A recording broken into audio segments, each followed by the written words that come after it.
নমস্কার বন্ধুরা, নিবেদনে আজকের বিষয় ঈশ্বরকে ভালোবাসা মানে কি বোঝায়। আমরা প্রায়ই ভাবি ঈশ্বরকে ভালোবাসা মানে শুধু মন্দিরে ফুল দেওয়া বা নাম জপ করা, কিন্তু আসল ভালোবাসা কেমন?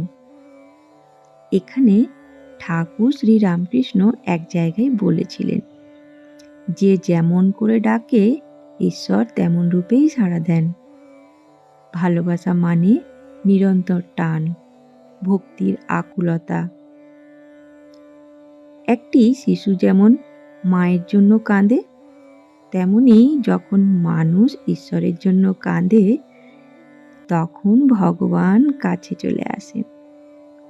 এখানে মা শারদাও বলেছিলেন, তোমরা ভগবানকে নিজের মতন করে ডাকো, তিনি মায়ের মতন ভালোবাসা দিয়ে তোমাদের কোলে তুলে নেবেন। অর্থাৎ ঈশ্বরকে ভালোবাসা মানে শুধু পূজা নয়, তার কথা মনে রাখা, কাজের মধ্যে তাকে দেখা, প্রতিটি নিঃশ্বাসে তার উপস্থিতি অনুভব করা। তাহলে আসুন, আজ থেকে আমরা শুধু নাম জপ নয়, মন থেকে ভালোবাসা দিয়ে ঈশ্বরকে ডাকতে শুরু করি। ভগবানকে ভালোবাসলে তিনি আমাদের জীবনকে পূর্ণ করে দেবেন। ধন্যবাদ বন্ধুরা। আজকের এই ভিডিও যদি আপনাদের ভালো লাগে তাহলে অবশ্যই ভিডিওটি বন্ধুদের সাথে শেয়ার করে দেবেন, আর ভালো লাগলে চ্যানেলটিকে সাবস্ক্রাইব করে দেবেন, যাতে ঠাকুর মা স্বামীজির ভিডিও সবার প্রথমে আপনার কাছে পৌঁছে যায়।